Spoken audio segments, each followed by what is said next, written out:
Hey kids, welcome to Conscious Embodiment, Astrology, and Dreams with your host, Dr. Michael Lennox, and of course with producer Zoe. We're here for July 25th through July 31st, the end of the month. It's actually a big whomping finish to the month, but it also includes, and I know, Zoe, I think you're going to be happy about this, we do have a new moon in a couple of days, which means we're putting this current lunar cycle to bed this week, and I'm sure that's good news for you. Yeah. Oh yeah. No, I'm pretty ready for the next step. Yeah, this was arguably a very difficult lunar cycle. July was promised to be the biggest month of the year, and that included the lunar cycle experience. The thing we're going to talk about the most today is this profound thing that's happening with Uranus and the North Node coming together in something that happens only once every 15 years. But the month itself was extra intense for a bunch of other reasons as well, including that full moon conjunct Pluto, the Lord of the Underworld, and nobody escaped the deep transformation of this particular lunar cycle. But it does come to an end in a couple of days. We're now in Leo season, and so things are a little bit lighter, a little bit more on fire.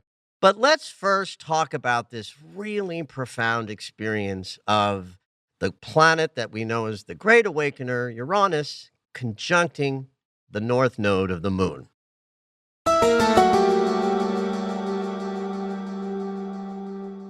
So let's give a little primer to what the nodes of the moon are. I know a lot of my listeners know what the nodes of the moon are, but there's also lots of people who come in to learn, and I'm such a teacher at heart. So we're going to talk a little bit about the nodes of the moon, what they are, and why they're important. Up there in the solar system, think about the orbit of the moon and how it relates to the orbit of the Earth. Picture this in your mind's eye, and if you're driving while you're listening to this, don't close your eyes. But there's this circle of energy that is the moon's orbit spinning around the Earth. So just picture that circle in your mind. There's this orbit, the moon around the Earth. It's a small little circle right around our home planet. At the same time, there's this other much bigger circle of energy that is the Earth's orbit of the sun. And so these two circles they're connected. They're like a little piece of jewelry where there's this larger loop of the Earth's orbit and this little loop of like the dangly jewel that sits on that necklace, which is the moon. Where these orbital paths cross over up there in the solar system, they have like a little crossing point. There's a vector of energy that sort of shoots out from that sweet spot of where the orbits cross paths. And that energy that shoots out, for the sake of this, image, I'll say out as in forward, that energy is the North Node, moving in a direction in front of us. But of course, everything in this world is set up as opposites. So the North Node has an opposite, a vector of energy that shoots out behind the system, and that's the South Node. So when our solar system is moving through space, I'm specifically talking about the lunar cycle around, the moon spinning around the Earth, every 6 months, the relative position from us on the Earth looking up to the sun, there'll be an alignment with one of these nodes of the moon. And when the alignment is right, when the angles are all lined up, that's when the shadow comes in eclipse season. Whether it's the shadow of the Earth in front of the sun or the shadow of the Earth onto the moon, eclipses happen when the Earth, sun, and these nodal energies are in alignment. And then 6 months later, the sun will now be at the other node of the moon, creating the next eclipse season. Are you saying then the nodes make the eclipses, or the eclipses happen just when it's like passing the node? I love that language, though. That's perfect. Just take that in. Yeah, that's a perfect way of describing it. The nodes make the eclipses happen. Ooh. In fact, one could then argue, and I've said this before in this show, that it's possible that the reason we have conscious life on this planet may very well be because of the fact that we have eclipses, that the alignment is so perfect that the eclipses are exact, that the tilt of the earth and the seasonality and the eclipses plus seasons equal the ability to harvest. It's like life itself in terms of our conscious awareness life, not life as in the big L life, but us L, little L life of conscious, aware, human, perceptive beings that can look up at the sky and say, oh, look, there's some geometry that makes eclipses. That actual possibility of life and consciousness itself, again, this isn't exact, but for the sake of the point I'm making, could be based on the fact that the system eclipses itself every 6 months.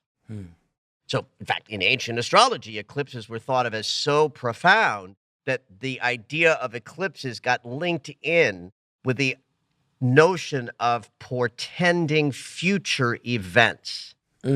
Now, this is key for understanding the nodes, and we'll talk specifically about the North Node, which is the forward moving point that represents the future as we move into it. So if in classical astrology over the last couple of thousands of years, we have understood eclipses to connect with events that have not yet occurred, but the eclipse sort of predicts it. Now we have the added sense of the North Node and eclipses as having to do with what's going to happen in the future. Right. Now, we're not operating in a world of 1,000 years ago where an eclipse would be seen by the royal family of whatever country, and then the astrologer goes to the king and says, war is coming because we had an eclipse. We live in a much more sophisticated global consciousness. So I don't treat eclipses, most modern astrologers would not treat eclipses quite so superstitiously. But nonetheless, the idea of eclipses and the future and the North Node as a kind of North Star, this is the direction that life and consciousness is heading, is part of what is powerful about the North Node itself. In fact, in a natal chart, the North Node and the South Node, which up in the cosmos is describing when the next eclipse is coming, when you take your first breath, those nodes are hugely important to your own movement away from your past, your karma, in the direction of your dharma, life purpose, reason for being here. So then, if there's this nodal experience that's collective up there in the cosmos, that's not about you as an individual, the nodes then become about the movement into the future that the entire collective consciousness is engaged in. So the North Node is like our North Star that says this is the direction the whole consciousness of the human existence is moving.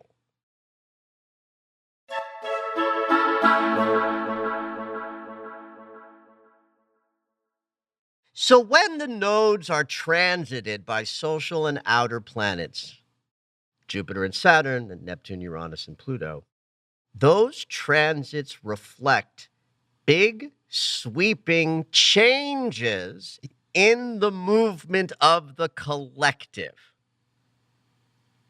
In fact, back in 2020, one of the things that I noticed as an astrologer kind of learning something new because I had never lived through a global pandemic before, and suddenly I was like, ooh, how is the astrology reflecting this? The North Node of the moon was being hit in 2020 by everybody. Pluto, Jupiter, Saturn. And the angle involved was the great eliminator angle, the fork in the road angle. And so 2020 had the power of death and rebirth, Pluto, the power of reckoning, Saturn, and all the lessons we have to learn, and the planet Jupiter that says global expansion is possible. all three of those planets were hitting the North Node in the track change energy, the 150-degree angle that says we are leaving the old world behind and moving into some new direction, into this new world that's being created under our very noses. Only the 2020 energy was deeply transformative, led by Pluto, death and rebirth, saying, really and truly, the world as we knew it was going away for this new world that was going to be created by whatever the collective is going to be up to in 2021, 2022, and beyond. In fact, listen, if I was interested in digging into all these details, I vaguely remember that, like when Saturn hit the North Node in this way 3 times in 2020, each of the months that were peak months for this collective shift reflected things that were happening in the news cycle and on the planet collectively that reflected difficult turns in the road. I remember this. And it was very instructive. Yeah. Well, yeah, we were we were working together a lot then because you Yeah. were also my assistant that year. So I'm referencing what was happening in 2020, not to have you go back and look, but to just have a sense of what I'm trying to convey to y'all is how powerful it is when any outer or social planet is making contact with the nodes of the moon. It does mean the collective is being impacted very, very deeply. And 2020's energy really was the death of the old way. Therefore, the new way, here's the clue about Uranus and the North Node. The new way is being created right now. It's anything can and will happen, right? Absolutely. That's crucial, Zoe, for understanding this moment. Because that is the energy that Uranus brings. The anything can happen and probably will be completely unexpected, and the destabilizing sense of what must happen when we are waking up to a higher level of conscious awareness. And if you're listening to this, kids, don't forget this includes the shadow, the bottom of the wheel. This isn't magic. We're not just going to transform consciousness for the planet overnight because we've got a lot of deep shadow work to do over the next century. But there is an unequivocal peak to the shifting zeitgeist consciousness collective experience that hits this month.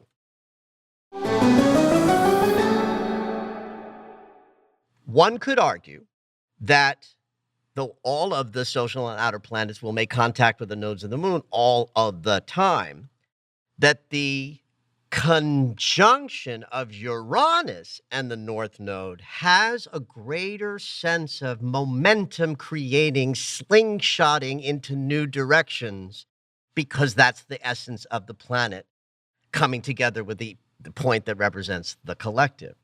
This is a gathering that happens every 15 years, which is essentially, if you think about a peak that happens by the conjunction as a every 15-year experience, that conjunction is also sort of reflecting a 30-year process of movement in the collective, which is generational.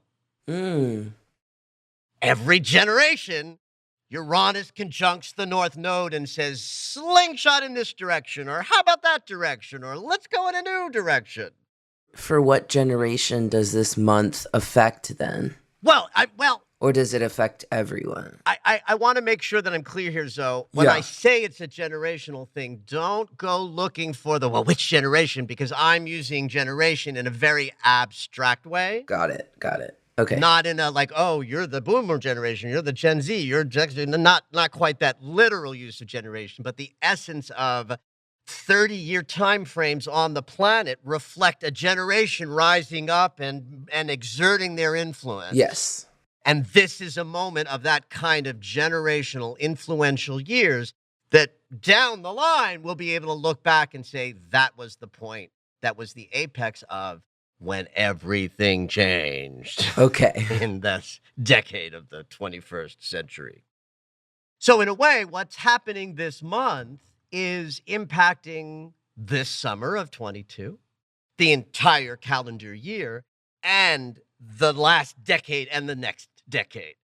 This is the moment that peaks the sense of, holy shit, we got upended in 2020 with Pluto, Saturn, and Jupiter telling the North Node to switch tracks. And then here we are 2 years later, and Uranus comes along and says, and now we're going to slingshot forward, whether you are ready or not. Now, there's a couple of things that make this particular transit that peaks on the 31st extra. For one thing, and I'm sure if you're interested in astrology, you've been seeing a lot of memes out there about the fact that Uranus is spending about 10 to 14 weeks or so at 18 degrees of Taurus, which is the degree point that the North Node and Uranus will meet up at.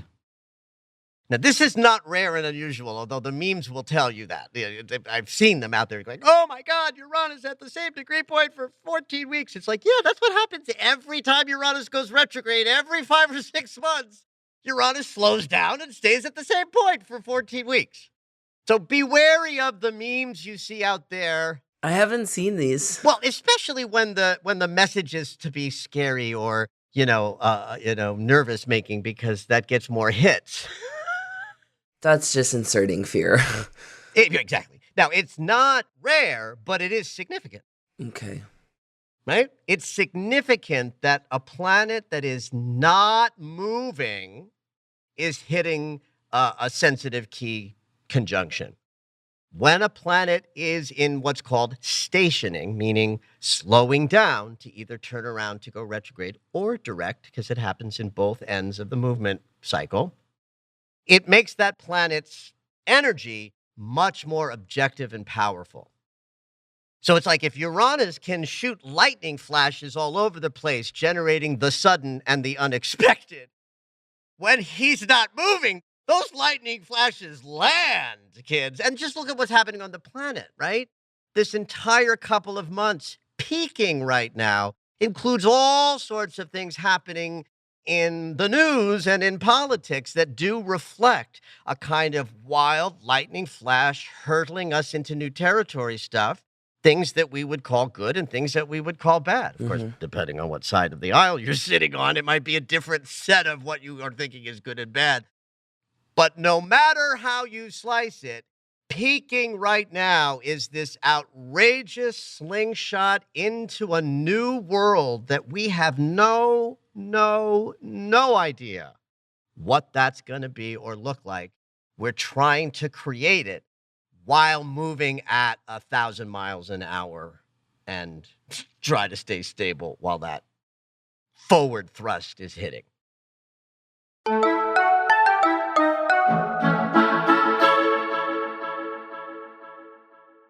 Now, in terms of just this period of time in July and August of 2022, this energy has even more implications for all of us at the personal level. So now I'm not talking about the collective. I'm not talking about the news cycle. I'm not talking about the Supreme Court of the United States of America. I'm talking about all of us in our lives having goals, ambitions, things we want to create and make and do, and the potential for this month, July and August, to help hurdle you forward a little further and faster, because Mars, the planet of action, is going to conjunct Uranus and the North Node as they are gathering. That makes this week and next week very activatable for any of us to have experiences that hurdle our lives, our goals, and our ambitions further into the future. That doesn't mean it's going to be successful necessarily, what it is you're working on. Uranus doesn't care. Uranus just wants you to wake up. My joke about that is, you win the lottery and you lose your legs in a boating accident, and I hope you both wake up to a higher level of consciousness as a result. Taurus is where all of this action is. So if you do know what house in your natal chart is ruled by Taurus, that's where you can look for a sense of what part of your life and consciousness is being sort of hurtled forward or changed irrevocably or that some unexpected twists and turns in the road that arise as July is becoming August, look to that house for a little bit more distinction about what area of life is going to be most impacted for you. I'm about to go look at my chart right after this. Well, you text me. And when you look I at your will. chart, I you text will. me, and I will tell you more about that. That. All right. So, what does all of this mean? It means we are hurtling towards an unknown future, and so courage is needed. Conviction is needed. If you follow me, you know that my belief about peace for humanity starts at the individual level. And that as all of us allow ourselves to be sort of thrust into unknown territory and being asked to kind of, fly by the seat of our pants and stay grounded and loving while we do it, we all benefit from that. But understand, we are hurtling to a future that we cannot know what it will include. Another thing to say is that we are waking up, kids. This is a Mm. wake up moment. Don't get caught into, are they waking up? They need to wake up, because that's just a fool's errand. That just puts you into the argument with your mind. And don't argue with your mind. We are all waking up, and those of us who are waking up and trying to hold some more light into the planet, let's just keep doing that mighty work and trust that we know who we are and that we know why we serve in this way, and trust the long game, not the short game. If you focus on the short game, you're going to be terrified. If you focus on the long game, I think it's a little bit more comforting. Mm. So if there's a question that I get asked more than any other question, it's, when is this going to end? And the answer, of course, is never. Well, when you take your last breath, it will end for you as an individual, right? But it's not going to end. The world has heated up. The changes are beyond our even, I think, individual human reckoning about, where we're going to go. And it's not the right thing to be focused on if you want to stay sane and in any kind of a sense of comfort. And so I finished this little segment with something that I've shared before, which is this notion of the trope of, this is why I came, or I was incarnating at this time to help and assist the ascension of the planet. This is a trope in New Age communities, that has been around a long time. So I grew up as a spiritual seeker in my 20s and 30s, hearing this and rolling my eyes. Mm. Even though I had a sensibility, I'm very woo. I'm a woo kind of guy, but I'm also a scientist, so I speak the language of both. And I have to sort of sit in the middle. But I will tell you, I will confess that when I was younger, I thought that was the biggest piece of bullshit I had ever heard. Until I sort of went through my phenomenal opening that happened when I was 39 and 40, that really just thrust me into a conscious awareness of things that are multidimensional and much greater than I. And even though I think this is a profound mystery that we'll never really get to the bottom of as human beings, I believe that I was incarnated at this time to be helpful. And I believe that to be true of everybody who is on a conscious path looking to wake up. The planet needs us. We are mighty warriors who go forth first. We are the light bearers who say, come this way. And it's scary work, and it requires personal transformation at the level of death and rebirth, which in some ways we've already gone through. And then it requires that we sit in the roller coaster chair of the ride that has yet to start, but that we know is going to be terrifying, and trust that you have a role and a purpose to play in the ascension of the consciousness on the planet of this time. And this is one of those moments of reckoning where we just have to, as I always love to say, have at it.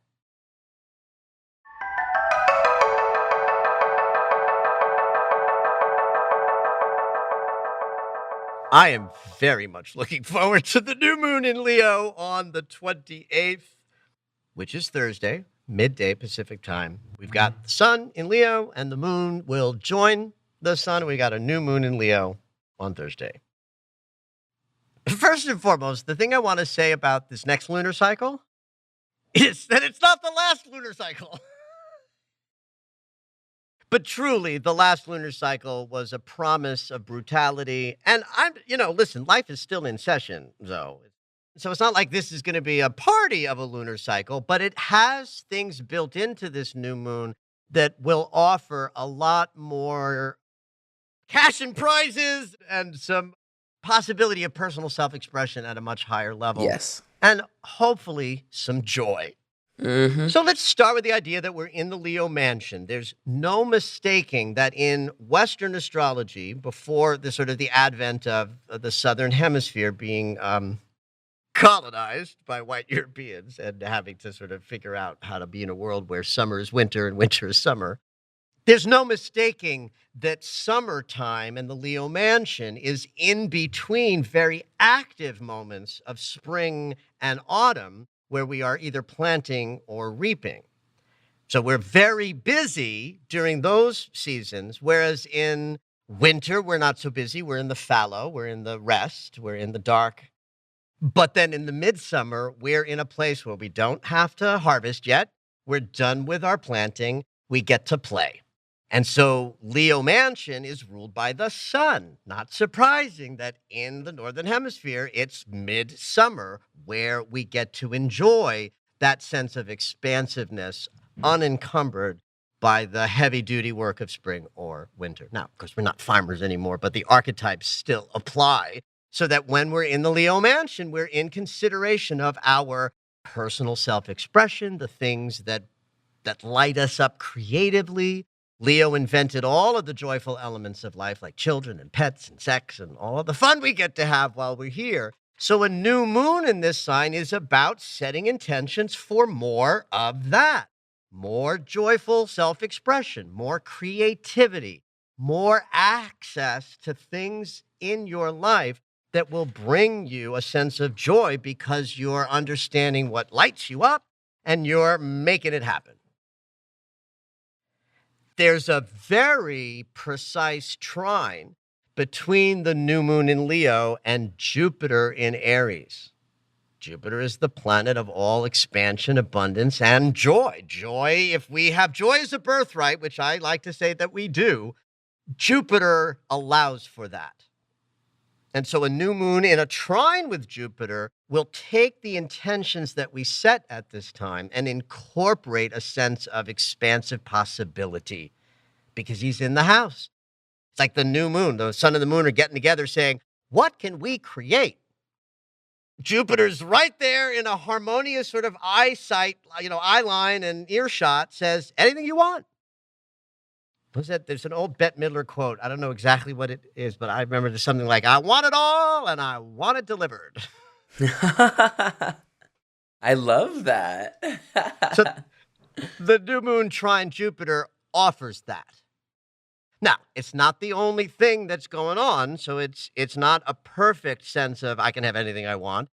There are other energies to contend with. One thing is that there is a fixed grand cross being created by this new moon. And one of the corners of the fixed grand cross is the North Node Uranus and Mars conjunction in Taurus. So you've got the sun and the moon in Leo, the North Node Uranus in Taurus, the opposite of Leo is Aquarius, and that's where Saturn is, the teacher, the reckoner, the lesson bringer. And then the fourth corner is the South Node, the past that we're trying to move away from. So fixed grand crosses with a new moon are actually very valuable for generating intentions that can create structure. Squares create structure. Fixed signs create things that last.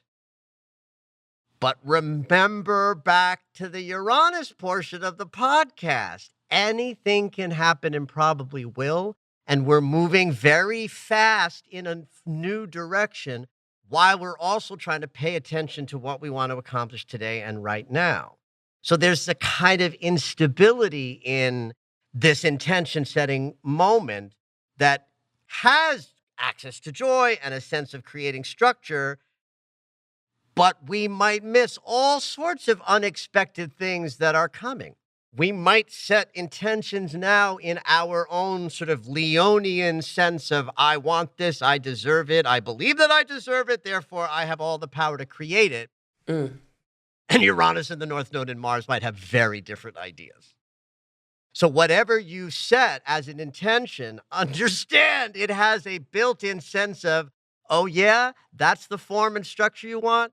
Guess what? I got other ideas for you. So you definitely want to understand that everything we intend at this time could change form radically from what we thought we were intending. So if that's part of this new moon, I encourage all of you to set intentions with greater emphasis on how you want things you wish to create to feel, and probably stay a little bit away from any sense of exact forms, because all forms are going to be subject to change in a radical way. Right.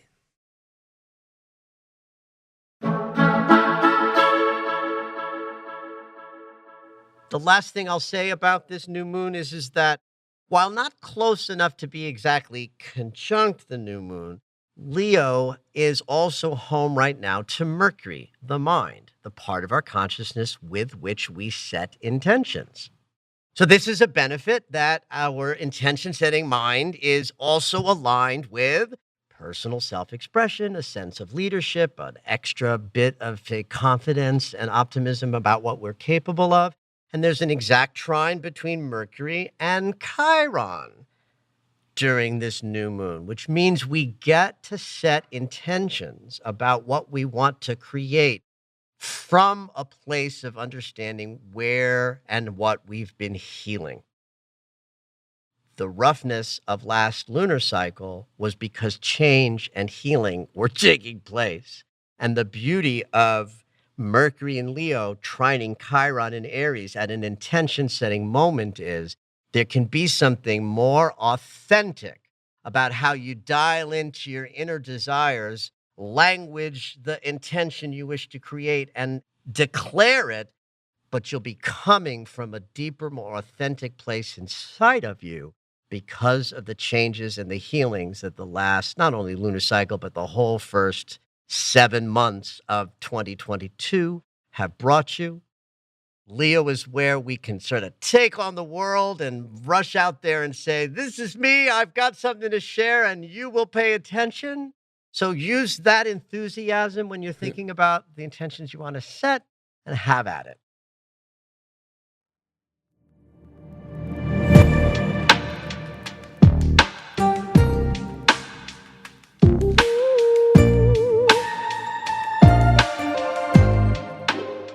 It's dream segment time. Every week, Dr. Michael will interpret dreams that are sent in via email or take a live caller. If you would like your dream interpreted on the podcast, you can go ahead and email us at dreams@michaellennox.com. Hopefully your dream will make it onto the show.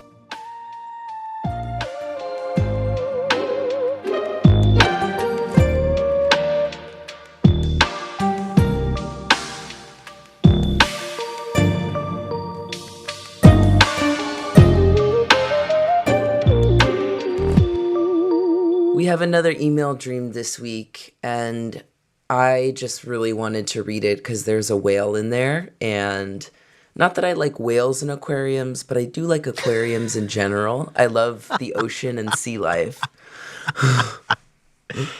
You need a little whale medicine today, Zoe. Yeah, which actually I'm curious to learn about. So the dream goes, Dear Dr. Lennox, Sure. I had a dream that I was at an aquarium. There was a whale there, and everyone was trying to see the whale. It had been rescued and was not doing well. As I made my way to the whale, there were no more people around. I got in the tank and just kept splashing water over it. The whale became healthy again and smiled at me. When I awoke from the dream, I had water on my pillow coming from my ear. That is my spiritual dream to share with you. With love, Allison. Well, I love that you picked this dream, Zoe, because you need a little whale, a little whale medicine. So let's talk about that. Let's start with what whale medicine is.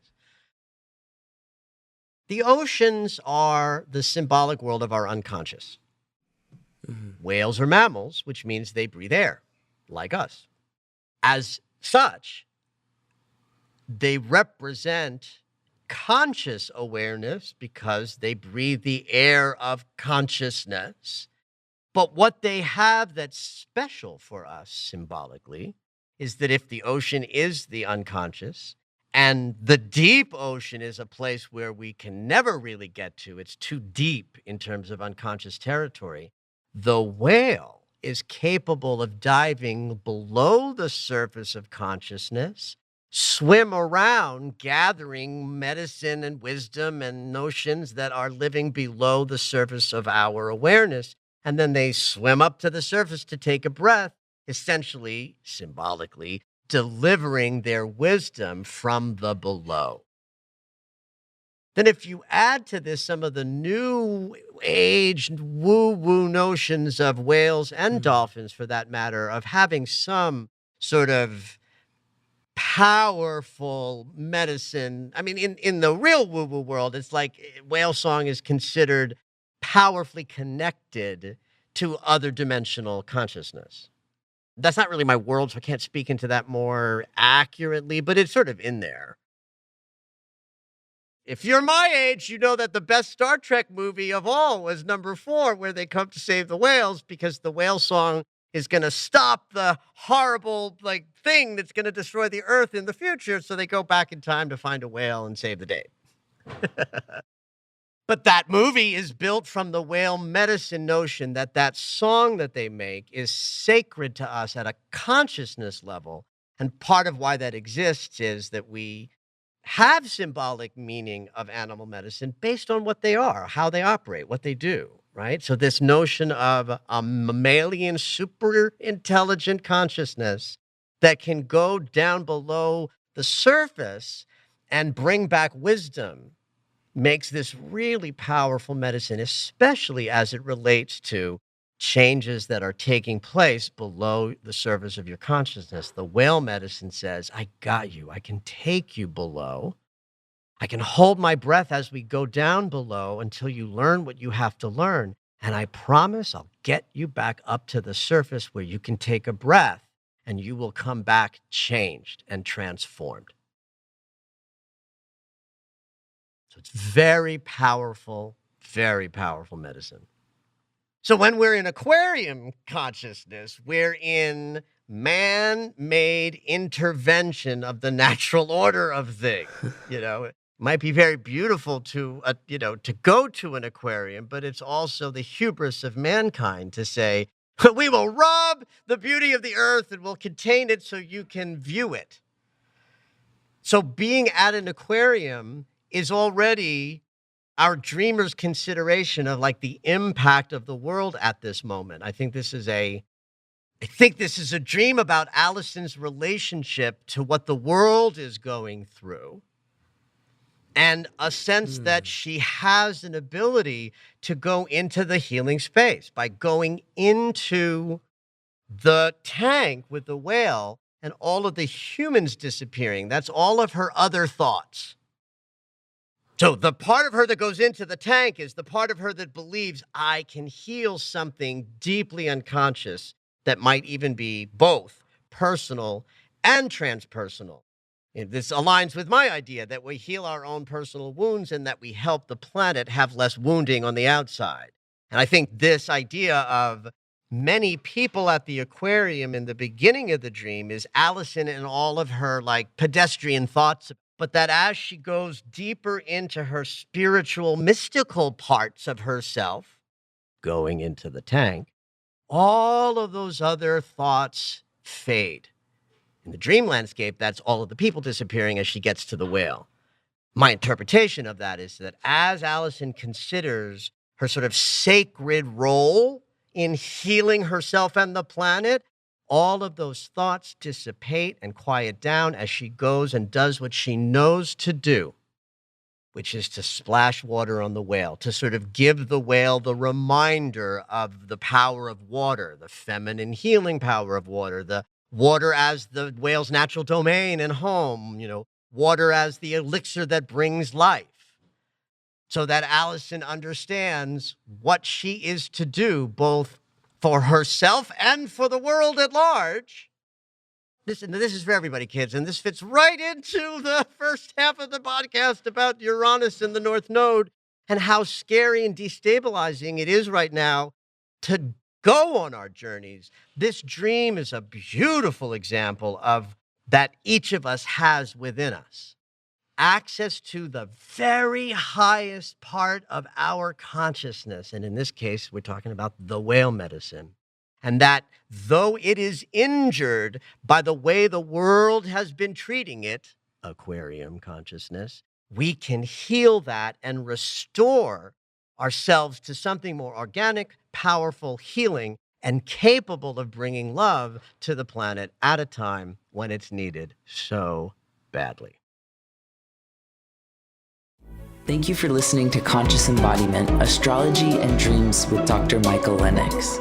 You can find us on Apple Music, the iHeartRadio app, and anywhere you find your favorite shows. Head on over to michaellennox.com for information on astrology readings, the Daily Astro Alert subscription, upcoming classes, and to join the mailing list.